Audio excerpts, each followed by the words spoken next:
सारा प्रणाम हस्तक्षेप के स्पेशल एडिशन में आपका स्वागत है। आज हम बात करेंगे राजस्थान के राज्यपाल श्री कलराज मिश्र जी से, जिनका सियासत में 5 दशक से भी ज्यादा लंबा अनुभव रहा है। साथ ही संगठन से लेकर सरकार तक उन्होंने अहम जिम्मेदारी निभाई। उत्तर प्रदेश में संगठन को खड़ा करने में नानाजी देशमुख के बाद कलराज मिश्र जी को ही श्रेय दिया जाता है। आपातकाल के दिनों में उन्हें जेल भी जाना पड़ा था। कलराज जी बीजेपी में कई अहम पदों पर रहे हैं। साथ ही केंद्र में मंत्री के रूप में भी सराहनीय काम किया है। राजस्थान से पहले वो हिमाचल प्रदेश के राज्यपाल भी रह चुके हैं। राजस्थान कोरोना महामारी के मामले में देश में टॉप 5 राज्यों में से एक है। हालांकि राज्य ने संक्रमण पर काबू पाने में काफ़ी हद तक सफलता भी पाई है। सीधे चलते हैं। कलराज जी, आपका हस्तक्षेप के स्पेशल एडिशन में बहुत बहुत स्वागत है। आपने हमारे लिए वक्त निकाला। सीधे सवाल ले रहा हूं, 1-2 जिलों को छोड़कर लगभग पूरे राजस्थान में कोरोना का असर है। इस पर काबू पाने के लिए क्या प्रयास किए जा रहे हैं? राजस्थान में पहले से ही जब कोरोना यहां आया, सरकार ने प्रयास किया कि इसका फैलाव ज्यादा होने न पाए, इसके लिए कुछ महत्वपूर्ण भूमिका अदा करनी चाहिए। और इससे सबसे पहले लॉकडाउन राजस्थान में हुआ। 22 मार्च को लॉकडाउन हुआ था और लॉकडाउन का उन्होंने समुचित तौर पर पालन किया। उसमें भीलवाड़ा में बहुत अधिक, और भीलवाड़ा में भी महाकर्फ्यू लगाकर उसको पूर्णतः नियंत्रित किया जी। बाद में केंद्र सरकार ने जब लॉकडाउन किया तो उसके कारण भी पूरे राजस्थान में उसका बड़ा अच्छा प्रभाव पड़ा। लॉकडाउन का ढंग से पालन भी कराया गया। आपने भीलवाड़ा लॉकडाउन के दौरान जो विभिन्न प्रकार की जन सामान्य की आवश्यकताएं थी, उसको पूरा करने का प्रयास भी किया। तो इसलिए सर, आपने भीलवाड़ा मॉडल की बात की। मैं एक सवाल बीच में ले रहा हूं। भीलवाड़ा मॉडल की तारीफ पूरे देश ही नहीं बल्कि दुनिया में भी हुई। अंतर्राष्ट्रीय जर्नल्स में भी इसके बारे में लिखा गया। आपको नहीं लगता कि भीलवाड़ा मॉडल को जब देश के दूसरे राज्यों ने फॉलो किया तो राजस्थान में पूरे तरीके से क्यों नहीं इसको फॉलो किया गया? क्योंकि राजस्थान में कोरोना के केस अभी भी आ रहे हैं और कोरोना के नियंत्रण को करने के लिए राजस्थान अभी भी बड़ी लड़ाई लड़ रहा है। भीलवाड़ा मॉडल को ही ध्यान में रखते हुए जी, राजस्थान में हर जिले में कोशिश की गई कि अधिकाधिक सैंपल लें, उसका परीक्षण कराएं और उसको नियंत्रित करने की दिशा में जो भीलवाड़ा में किया गया उस प्रकार का कार्य करें। और इसलिए मैं कह सकता हूं कि हिंदुस्तान में सर्वाधिक जो परीक्षण हुए हैं 1,66,000 से ज्यादा जी राजस्थान में परीक्षण हुआ। और इसलिए परीक्षण होने में सारी चीजें सामने आती जा रही। बिल्कुल, जहां जहां जिन जिन जिलों में इस प्रकार के पॉजिटिव आए हैं, वहां भीलवाड़ा मॉडल को आचरित करते हुए काम किया जा रहा है। और इसलिए मैं कह सकता हूँ ये बात सही है, जिले जिलों में पॉजिटिव मिले हैं, बाहर से लोग आए, इसके कारण भी कठिनाई आ गई है। जैसे जयपुर में, रामगंज में बाहर से आए हुए लोगों के कारण ही ज्यादा परेशानी गई है, तो भी उसको नियंत्रित करने की कोशिश की गई है। इस समय जो सबसे अधिक परेशानी है जोधपुर, जयपुर, अजमेर, ये इस समय उदयपुर में हो रहा है, बाहर से लोग आ रहे हैं, इससे कारण हुआ है। तो कोशिश ये की जा रही है भीलवाड़ा मॉडल को भी अपनाया जाए और साथ ही साथ उसमें और उसको कैसे नियंत्रित किया जा सकता है उसको नियंत्रित किया जा रहा है। आपकी जानकारी के लिए मैं कहना चाहूंगा जी कि यहाँ रिकवरी रेट भी बड़ी तेजी से हो रही है, जहाँ पॉजिटिव बढ़ते जा रहे हैं। आपने कहा रिकवरी रेट भी काफी बढ़ रही है। आपने जो बात बताई उसको अखबारों के जरिए मैं भी नज़र रखे हुए था। जिस तरीके से इटली के कुछ सैलानी जयपुर घूमने आए, आपको सब जानते हैं, पूरी दुनिया जानती है कि देश के टॉप 3 जो कह सकते हैं कि पर्यटन स्थलों में राजस्थान के भी शहरों का नाम आ जाता है। तो इटली के लोग जो आए थे और वहाँ भर्ती हुए थे जयपुर में, उनको जो है HIV पॉजिटिव की दवा, टेबी फ्लू और हाइड्रोक्सी का एक कॉकटेल बना करके दिया गया था। और आपके राज्य के additional chief secretary health Rohit Kumar Singh ने इसमें काफ़ी महती भूमिका अदा की थी डॉक्टरों को फ्री हैंड दे करके हॉस्पिटल की व्यवस्था करने के लिए। उनकी काफ़ी अखबारों में, काफ़ी मीडिया में उनके काम की तारीफ भी हुई थी और वो विदेशी सैलानी ठीक हो करके अपने अपने जगहों को वापस लौटे भी थे। लेकिन आगे आने वाले समय में जो एक स्पेशल डोज तैयार की गई थी दवाओं का कॉकटेल बना करके, मुझे नहीं लगता कि उसको आगे अप्रूवल मिला, क्योंकि आगे आईसीएमआर ने शायद अप्रूवल नहीं दिया। लेकिन 3-4 सैलानियों पर उन दवाओं का परीक्षण बेहद सफल रहा और पूरे देश में जो है आपके additional chief secretary health Rohit Kumar Singh ji की तारीफ हुई, डॉक्टरों की तारीफ हुई और सवाई मानसिंह हॉस्पिटल है उसके एडमिनिस्ट्रेशन की तारीफ हुई। लेकिन वो दवा का कॉकटेल आगे क्यों नहीं बढ़ाया गया? उस दिशा में राजस्थान ने परस्यू क्यों नहीं किया? देखिए, राजस्थान में उस दवा का उपयोग हो रहा जी। और ये भी मैं सवाई मानसिंह हॉस्पिटल की आपने बात की, मैं डॉक्टरों की बड़ी तारीफ करूंगा और विशेष रूप से वहां का जो मिस्टर भंडारी है और बाकी की उनकी टीम है जी। इन लोगों ने रात दिन एक करके काम किया और आज भी वो दवा लागू की जा रही है, उससे लाभ हो रहा है। और मैं ये कह सकता हूं कि इसीलिए मैंने प्रारंभ में आपसे कहा कि रिकवरी रेट भी यहाँ बढ़ती जा रही है जी। जो मरने की संख्या जरूर दिखाई पड़ती है, लेकिन जो कई तो ऐसे हैं जो मर गए आए वहां उनका परीक्षण किया गया पॉजिटिव निकले, किसी का हार्ट फेलियर के कारण किया, कई चीजें हैं। लेकिन दवा यहाँ के डॉक्टरों ने अच्छी तरह से देने का प्रयास किया है और कोरोना जैसे महामारी को रोकने की दिशा में इनका जबरदस्त प्रयास चल रहा है। और जिस तरीके से पूरे देश भर में ये चर्चा हुई कि एसएमएस के डॉक्टर्स ने विशेष तरह की दवा के माध्यम से कोरोना को रोकने का प्रयास किया है, ये बाकी जगह भी उस दवा का उपयोग किया जा रहा है और यहाँ के डॉक्टर भी कर रहे हैं, अभी भी कर रहे हैं। एक अलग सवाल आपसे ले रहा हूं कि जयपुर, टोंक और कुछ जुड़े हुए जो इलाके हैं जहां पर कुछ मोहल्लों में विशेष समुदाय के लोग हैं, जहां पर कोरोना के केसेस बहुत ज़्यादा बढ़ते हुए देखने को मिले और प्रशासन भी थोड़ा लाचार सा दिखा, क्योंकि माइनॉरिटी के लोग हैं, उनको रमज़ान शुरू हो गया, बहुत हद तक कंट्रोल नहीं किया जा सका। इस दिशा में कोई ठोस रणनीति सरकार ने और लोकल एडमिनिस्ट्रेशन ने क्यों नहीं बनाई या उस पर काम क्यों नहीं किया गया? क्योंकि समझाने बुझाने से तो हर कोई भी समझ लेता है। देखिए इसमें ये बात आप सही कह रहे हैं कि विशेष समुदाय के क्षेत्र में जी कोरोना का विस्तार काफी हुआ है जी। चाहे जयपुर में रामगंज हो, चाहे जोधपुर में पुराना शहर हो, चाहे नागौर में वासानी हो, चाहे अजमेर में मोती का मोहल्ला हो, चाहे टोंक में विशेष एक क्षेत्र हो। बिल्कुल आपने सही कहा जी जी की चीज हुई है जी। लेकिन इसके बावजूद भी लोग वहां जा रहे हैं, लॉकडाउन का कड़ाई के साथ पालन हो इस बात का प्रयास कर रहे हैं।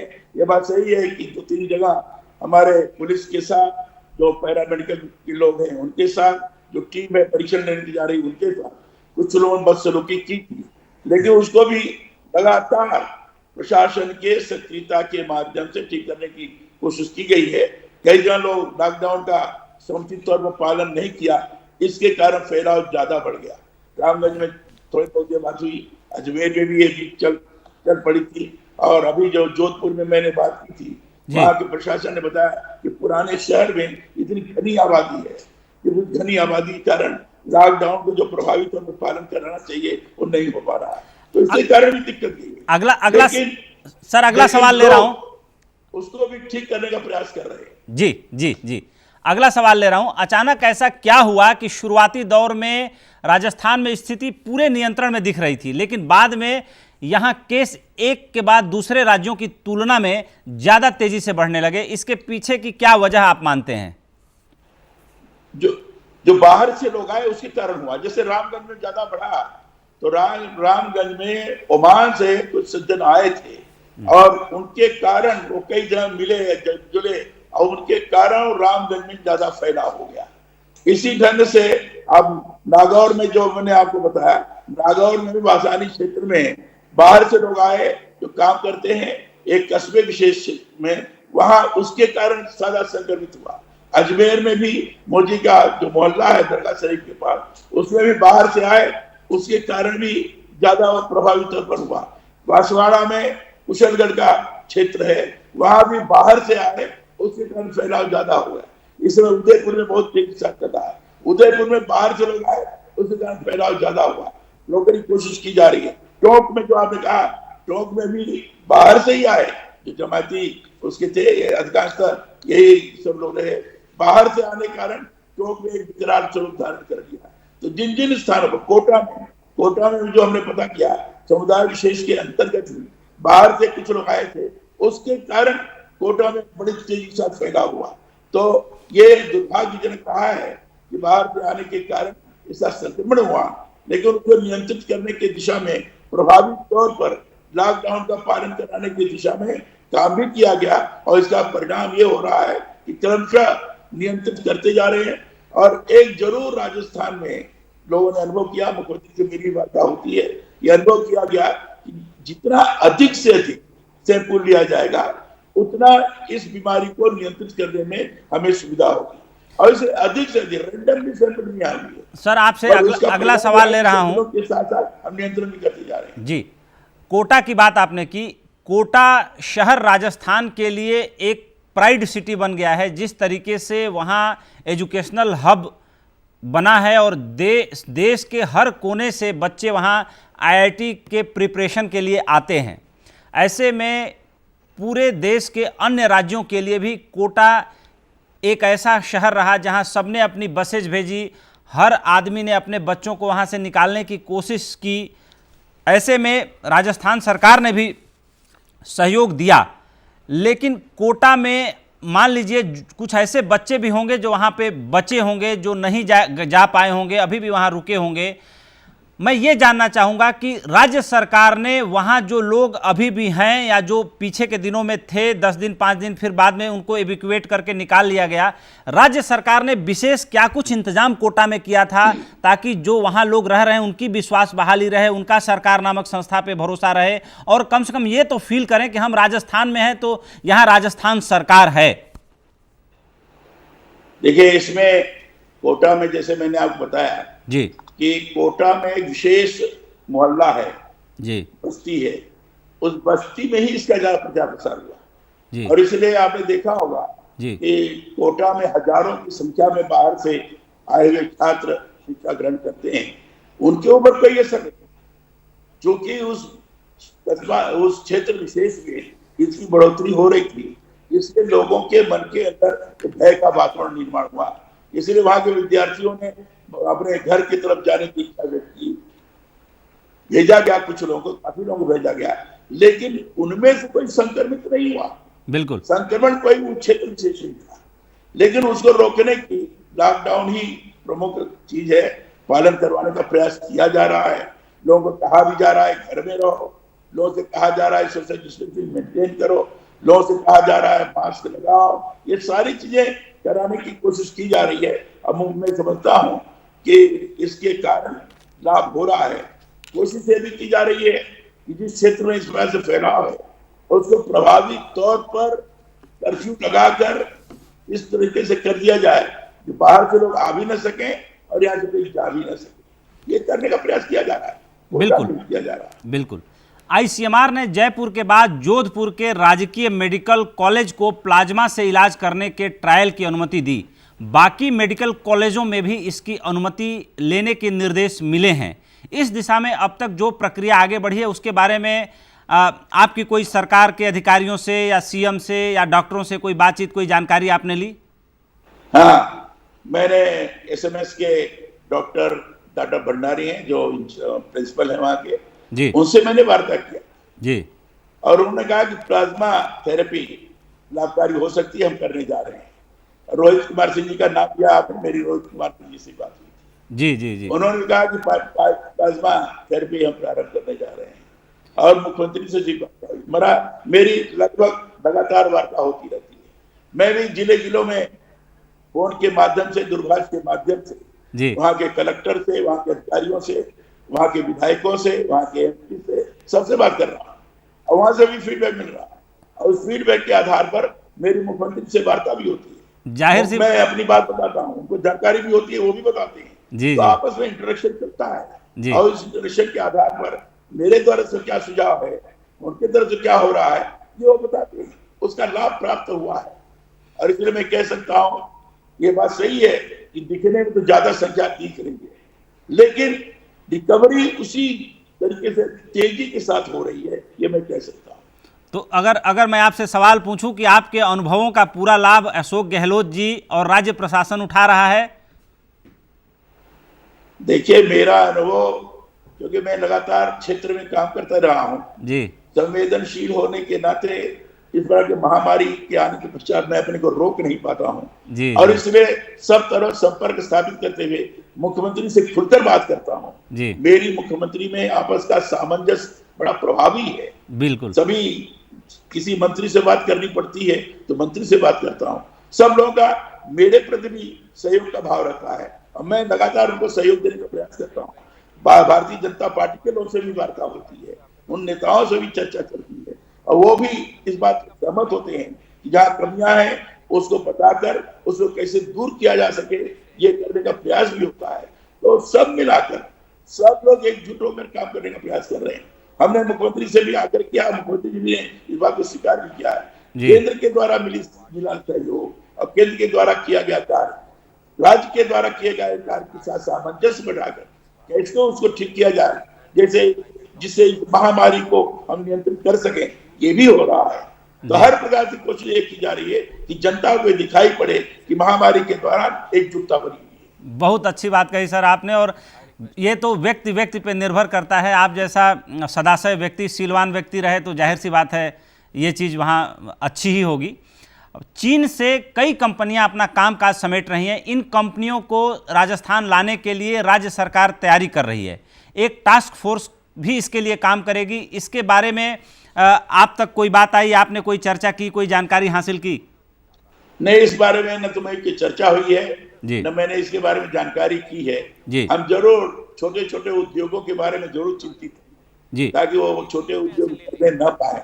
जी, इस दिशा में जरूर हमारे मुख्यमंत्री से भी वार्ता हुई है जी, और मैं समाचार पत्रों के माध्यम से, अपने द्वारा लिखी गए आर्टिकल्स के माध्यम से, अंग्रेजी हिंदी दोनों में आम जनता के पास और उन उद्यमियों के पास पहुंचाने का प्रयास कर रहा हूं कि कैसे आज के दौरान हमको व्यवस्थित तौर पर अपने उत्पादन को बढ़ाने की दिशा में कार्य करना चाहिए। आप एमएसएमई स्मॉल उद्योग लघु मंत्री भी भारत सरकार में केंद्रीय मंत्री भी रहे हैं। आपने उस पूरे विभाग को लंबे समय तक सुपरवाइज किया है, दिशा निर्देश दिया है। उसके मंत्री रहने के कारण उसके सारे एस्पेक्ट को जानते और समझते हैं। ऐसे में इस समय जो चर्चा का केंद्र है इकोनॉमिक एक्टिविटीज़ को लेकर के, उसमें एमएसएमई को काफ़ी तरजीह दी जा रही है और प्रधानमंत्री जी ने अपने एक विशेष अफसर को, श्री अरविंद शर्मा जी को, एमएसएमई का सचिव भी नियुक्त किया है। ऐसे में आपने अशोक गहलोत जी को एमएसएमई के विकास के लिए या एमएसएमई को कैसे चलाना चाहिए, और ये आपातकाल है, ऐसे में एमएसएमई ही जो है लाइफ लाइन है, वो किसी भी तरह से नहीं मरने पाएँ, उनके हितों को ध्यान रखा जाए, इस दिशा में कोई आपकी अलग से बातचीत हुई हो या बातचीत करने की कोई योजना आपकी हो? देखिए, प्रधानमंत्री जी स्वयं इस दिशा में चिंतित हैं और इसको गंभीरता के साथ इन्होंने लिया है जी, और एसएमई को प्राथमिकता देते हुए जी, उन्होंने स्वयं घोषणा की है कि बहुत बड़ा पैकेज इसके लिए सुनिश्चित किया जाएगा। जी, नितिन गडकरी जी ने भी कई सुविधाओं के बारे में इस पर चर्चा की है। जी, राज्य स्तर पर कई बार श्रीमान अशोक गहलोत जी ने, मुख्यमंत्री जी ने ऐसे में छोटे छोटे उद्योग मरने न पाए, इसको कैसे आगे बढ़ाया जा सके, मेरी वार्ता भी हुई है और उस पर वो स्वयं चिंतित हैं। उनके उद्योग मंत्री भी इस दिशा में कार्यरत हैं। उन लोगों की तरफ से घोषणा करने की कोशिश की जा रही है और यहाँ एमएसएमई पोर्टल भी उन्होंने बनाया है। उस पोर्टल के माध्यम से जो भी उद्यमियों को कठिनाई जाए, अगर उसको करेंगे तो किया जाएगा। ये एडिशनल चीफ सेक्रेटरी है हमारे श्रीमान सुबोध अग्रवाल, वो भी इसी को देखते हैं, जो प्रिंसिपल सेक्रेटरी है, वो भी इस दिशा में बड़े सजग हैं, सतर्क हैं, छोटे उद्यम मरने न पाए इस दिशा में लगे हैं। उनसे मेरी चर्चा भी हुई थी कि किस माध्यम से चीजें हो सकती हैं। Revival and rehabilitation of the enterprises, जो बड़े हुए उद्योग हैं, उसको कैसे पुनर्जीवित किया जा सकता है, इस पर भी चर्चा हुई है। तो समय समय पर चर्चा, कभी लघु उद्यमियों को आगे बढ़ाने के लिए, लघु उद्योगों को आगे बढ़ाने के लिए केंद्र से लेकर प्रदेश तक सभी बात को प्राथमिकता दे रहे हैं कि इसको कैसे आज के दौर में बढ़ावा दिया जाए। आगे बढ़ रहे हैं सर, कई राज्य सरकारें केंद्र सरकार से बड़ा राहत पैकेज की मांग कर रही हैं, राजस्थान भी उनमें से एक राज्य है। इसको लेकर के आपकी क्या राय है कि राजस्थान को प्राथमिकता के तौर पर राहत पैकेज दिया जाना चाहिए या राजस्थान को अन्य राज्यों के बाद अभी थोड़ा इंतजार करना चाहिए? देखिए,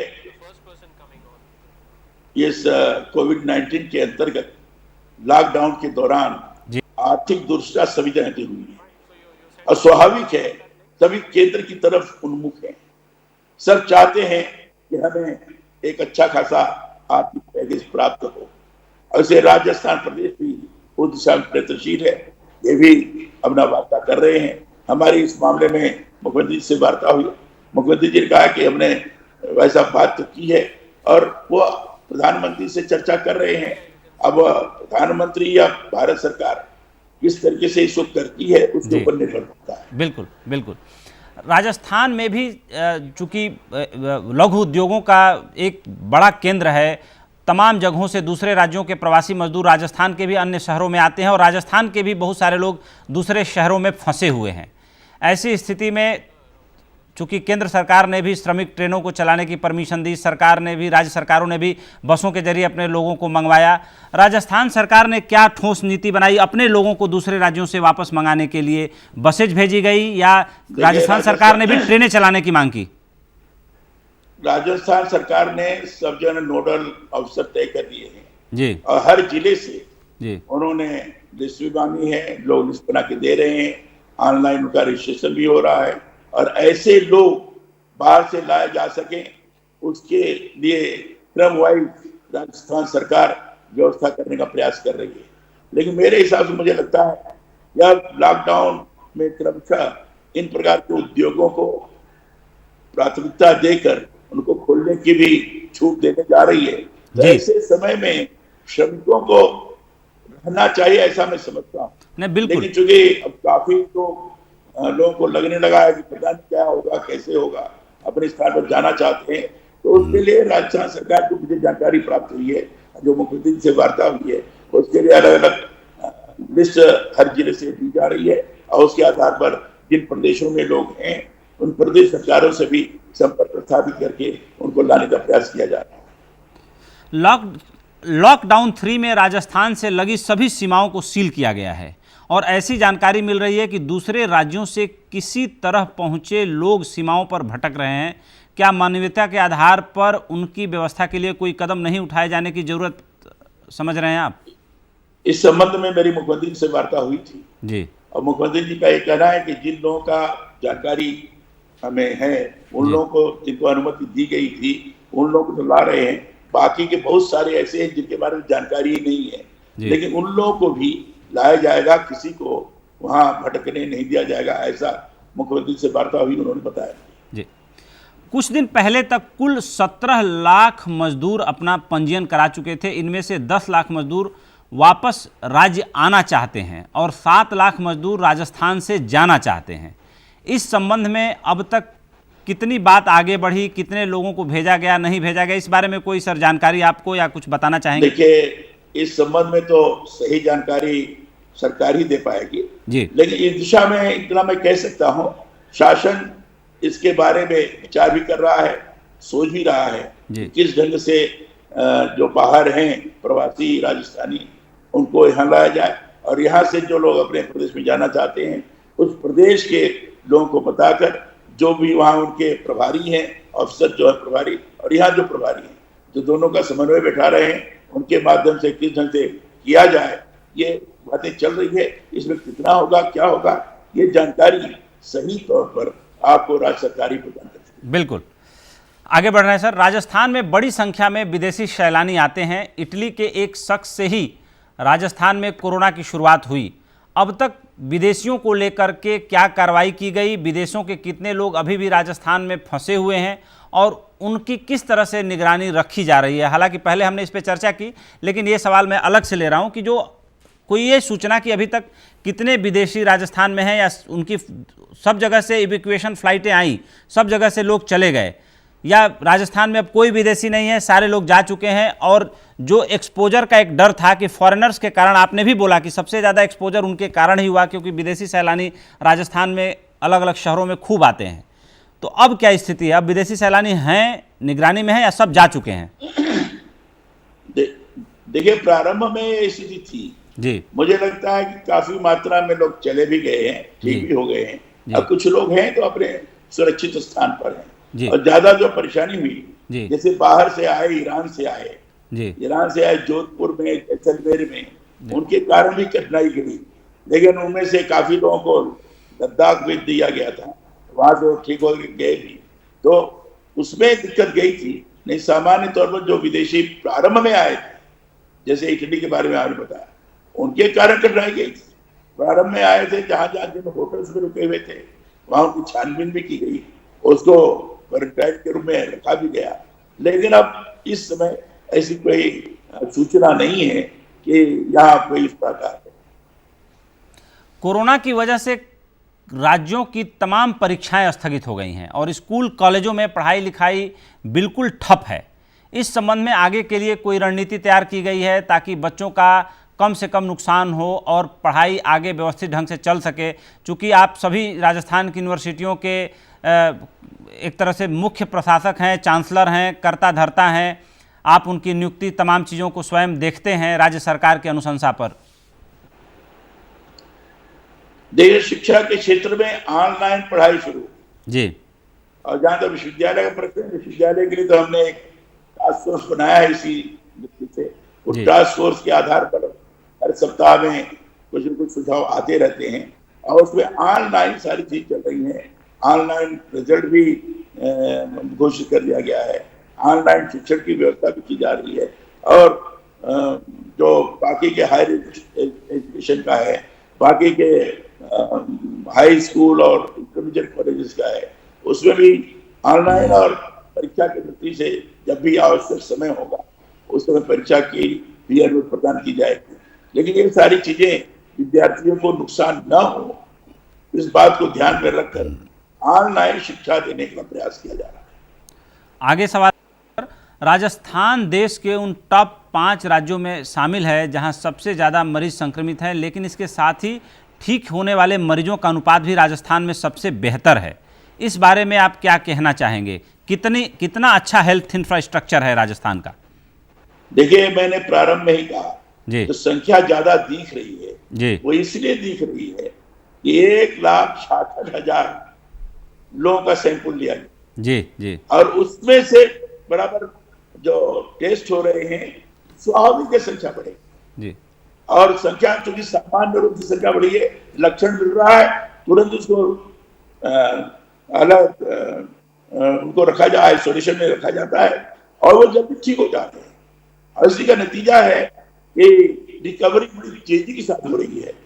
सैंपल ज्यादा लेने का संख्या ज्यादा जरूर लगती है, लेकिन बिल्कुल प्रारंभिक होता है तभी उनको आइसोलेशन में या क्वारंटाइन में रख देते हैं तो उसका परिणाम भी हमें अच्छा प्राप्त हो रहा है। और इसलिए मैं कह सकता हूँ कि जरूर ज्यादा संख्या दिखती होगी, लेकिन रिकवरी रेट बहुत है। आपका लंबा प्रशासनिक अनुभव रहा है और 5 दशकों का अनुभव रहा है। लॉकडाउन को लेकर के काफ़ी जगहों पर लोगों में एक अलग तरीके का उन्माद दिखा, लोगों ने लॉकडाउन का ठीक से पालन नहीं किया। इसके पीछे आप प्रशासन की ढिलाई मानते हैं या लोगों की सोच बदलने की ज़रूरत है? इस बारे में आप सोचते हैं और क्या आप सुझाव देंगे, क्या कहना चाहेंगे लोगों से? देखिए, मेरा तो ये कहना है कि सामान्य तौर पर लॉकडाउन का लोगों ने अच्छी तरह से पालन किया है जी। अगर कहा गया स्टे एट होम तो रहे, लोगों कहा गया मास्क लगाकर बाहर निकलो, मास्क लगाकर बाहर निकलते हैं, सोशल डिस्टेंस मेंटेन करने के लिए कहा तो करते हैं।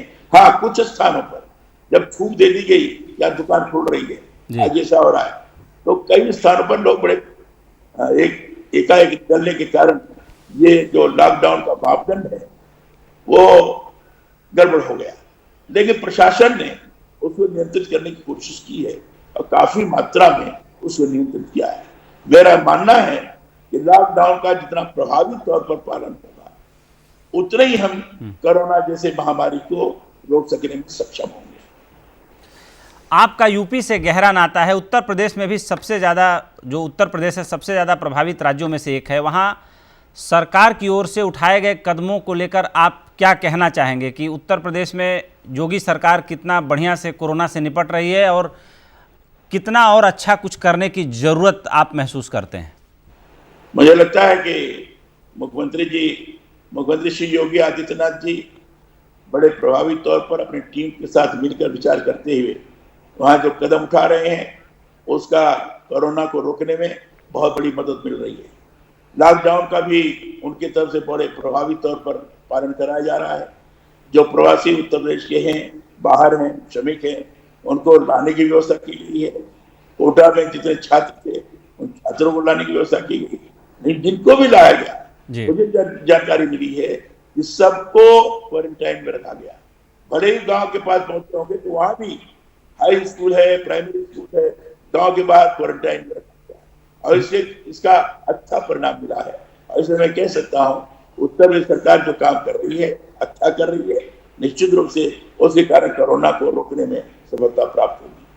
तबलीगी जमात के ऊपर बहुत गंभीर आरोप लगे, जिस तरीके से उन लोगों ने कोरोना को फैलाने में एक तरीके से काफ़ी सहयोग ही किया, कह सकते हैं। मैं एक अलग शब्द इस्तेमाल कर रहा हूँ। तबलीगी जमात ने जिस तरीके से सरकार के गाइडलाइन का पालन नहीं किया, जिस तरीके से जिद पर अड़े रहे, यहाँ निजामुद्दीन में मरकज़ में 2500 लोग रुके रहे, विदेशी सैलानी भाग लेने आए, उन लोगों ने कोरोना को काफ़ी तेज़ी से फैलने दिया। राजस्थान में भी इसका काफ़ी असर देखने को मिला और कह सकते हैं कि कोई ऐसा राज्य नहीं है हिंदुस्तान का जो तबलीगी जमात के लोगों के कारण कोरोना संक्रमण की मार न झेल रहा हो। इस पर मैं आपकी प्रतिक्रिया जानना चाहूँगा। एक राजनीतिक सूझबूझ आपकी बड़ी गहरी रही है, ऐसे में आपको नहीं लगता कि तबलीगी जमात को सख्ती से निपटना चाहिए था प्रशासन को, और बाद में जब संपूर्ण लॉकडाउन हुआ या आंशिक लॉकडाउन की घोषणा प्रधानमंत्री जी ने 18 मार्च के आसपास की थी और 22 मार्च को उन्होंने ताली और थाली बजाने का आह्वान किया था, उससे पहले तबलीगी जमात के हज़ारों लोग जो बाहर से आए और उनका वीज़ा और तमाम इमिग्रेशन क्लियर करके हिंदुस्तान में आने दिया गया, आपको नहीं लगता कि उस वक्त हमें ज़्यादा मुस्तैद होकर के इस पर काम करने की ज़रूरत थी, जो हमने नहीं किया? देखिए, ये बात तो सही है कि तबलीगी जमात के लोग जहाँ जहाँ गए वहाँ वहाँ कोरोना का बड़ा जबरदस्त विस्तार हुआ। और मैं कह सकता हूँ कि राजस्थान में भी काफ़ी जिले ऐसे हैं जहाँ तबलीगी जमात के कुछ लोग गए या जो उनके संपर्क में रहे, उसके कारण कोरोना आगे बढ़ा। पूरे देश भर में कई प्रदेशों में यह स्थिति निर्माण हुई, लेकिन सरकार ने प्रभावी कदम उठाया। बाद में तबलीगी जमात के लोगों को भी लगा तो हो सकता है उन्होंने भी आगे बढ़ करके अपना टेस्ट कराया होगा। लेकिन ये बात मैं मानता हूँ, तबलीगी जमात के कारण चाहे जो भी कुछ कारण रहा होगा, निश्चित रूप से कोरोना की संख्या में काफ़ी बढ़ोतरी हुई, लेकिन अब तो काफ़ी नियंत्रित कर लिया गया है। मैं समझता हूँ कि भविष्य में काफ़ी नियंत्रित हो जाएगा। आप राजस्थान के संवैधानिक मुखिया हैं। राजस्थान में अब तक उठाए गए सभी कदमों को आप पर्याप्त मानते हैं या लगता है कि कहीं कुछ कमियां रहीं, उनको अशोक गहलोत सरकार को और ज़्यादा मुस्तैदी से ठीक करना चाहिए? मैंने आपको प्रारंभ में ही कहा जी कि मेरी मुख्यमंत्री से लगातार वार्ता होती रहती है जी। अब मुझे भी जिलों से फीडबैक मिलता है, उस फीडबैक को मैं बताता हूँ और वो भी जिस तरह का कार्य कर रहे हैं, जिस तरह के कदम उठा रहे हैं, उसके बारे में मुझे जानकारी देते हैं।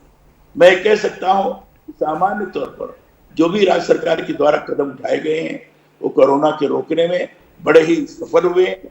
और मैं समझता हूँ कहीं अगर कमियां रही हैं तो स्थानीय स्तर पर कई प्रशासनिक दिक्कतें हो गई होंगी या प्रशासन के ऊपर जबरदस्ती उस क्षेत्र के लोगों ने, जैसे मैंने प्रारंभ में कहा कि जबरदस्ती करने की कोशिश की होगी, इसके कारण कमियां रही होंगी। लेकिन सामान्य तौर पर यहाँ कोरोना जैसी बीमारी को रोकने के लिए जितने भी प्रयास होने चाहिए, हर प्रकार के प्रयास किए गए हैं, इसमें किसी प्रकार का संदेह नहीं है। बिल्कुल। कमियों के बारे में आपने पूछा तो हमारी तो लगातार वार्ता होती है जी। जब वार्ता होती है तो उसमें परस्पर कहाँ क्या कमी है, कहाँ नहीं है, कहाँ और होना चाहिए, आपस में वार्ता होती रहती है। एक सवाल और, सब जगह ये चर्चा चल रही है कि चूंकि आर्थिक गतिविधियां बंद होने के कारण सभी राज्यों को आर्थिक रूप से बहुत ज़्यादा नुकसान हुआ है, केंद्र सरकार को बहुत ज़्यादा नुकसान हुआ है। संपूर्ण लॉकडाउन के कारण जो एक्साइज का रेवेन्यू, शराब की बिक्री से जो रेवेन्यू आने थे वो सब ठप पड़ गए। ऐसे में कई राज्य मांग कर रहे हैं, कई अर्थशास्त्री सुझाव दे रहे हैं कि सभी राज्यों समेत केंद्र को भी मिलकर कोविड-19 स्पेशल बजट का प्राविधान करना चाहिए, क्योंकि कोविड से जितना अर्थव्यवस्था प्रभावित हुई है इससे पहले कभी इतना ज़्यादा किसी चीज़ ने देश की अर्थव्यवस्था को प्रभावित नहीं किया। आपका क्या व्यक्तिगत विचार है इस पर? देखिए, इस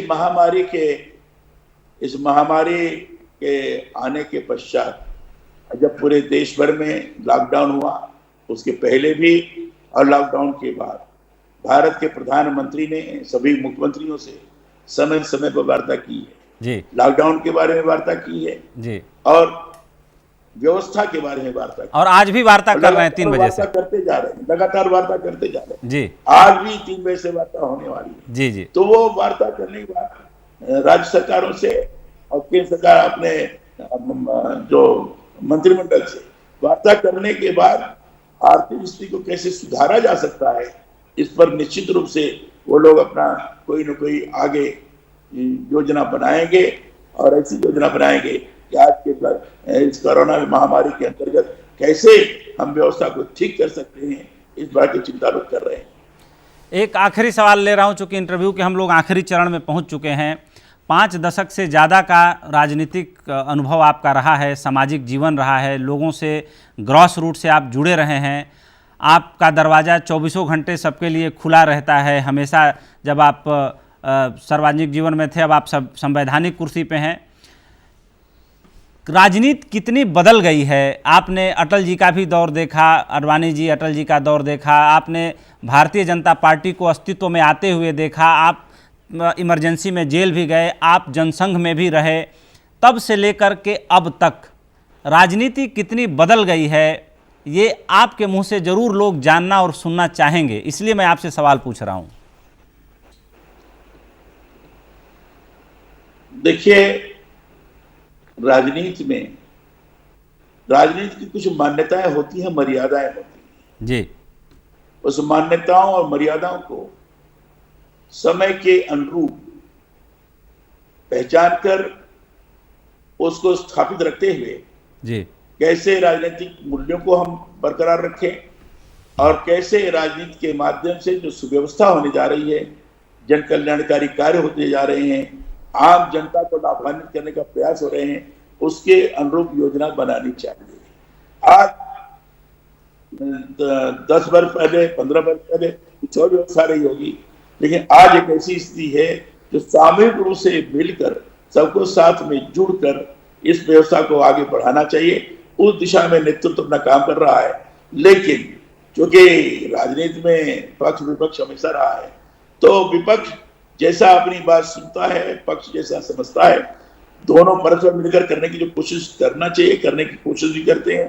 कुछ लोगों को लगता है ठीक नहीं है, कुछ लोगों को लगता है बहुत अच्छा है, तो उसे कभी कभी तू मैं भी उड़ जाती है। यह हमेशा रहा है। तो राजनीति का क्रम जैसा पहले था वैसा अब भी है। न्यूनाधिक मात्रा में फर्क हो सकता है, लेकिन राजनीतिक मान्यताओं और मर्यादाओं को स्थापित रखते हुए, राजनीतिक मूल्यों को ध्यान में रखते हुए समुचित तौर पर अगर व्यवस्था की जाए तो आम जनता उससे बड़ी प्रभावित हो सकती है, लाभान्वित हो सकती है और राजनीतिक स्वरूप को भी अच्छे तरीके से अपने अंदर आत्मसात कर सकती है। आपने सहारा न्यूज़ नेटवर्क से बातचीत करने के लिए वक्त निकाला। मैं दिल की गहराइयों से सहारा न्यूज़ नेटवर्क की तरफ से आपको बहुत बहुत धन्यवाद देता हूं। तो ये थे कलराज मिश्र जी, जो राजस्थान के मौजूदा गवर्नर हैं। 5 दशकों से इनका राजनीतिक जीवन देश के सामने रहा है। आपने जिस तरीके से राज्य का संवैधानिक दायित्व रखते हुए, संवैधानिक मुखिया होने के बावजूद भी जिस तरीके से प्रशासनिक अमले से, मुख्यमंत्री से सामंजस्य रखते हुए अपने अनुभवों का लाभ राजस्थान के लोगों को दिया है, राजस्थान सरकार को दिया है, वो काबिले तारीफ़ है। आज हस्तक्षेप के स्पेशल एडिशन में बातचीत का सिलसिला हम यहीं पे बंद करते हैं। रात्रि 8 बजे हम फिर हाजिर होंगे हस्तक्षेप के साथ। तब तक के लिए हमें इजाज़त दीजिए। सहारा प्रणाम।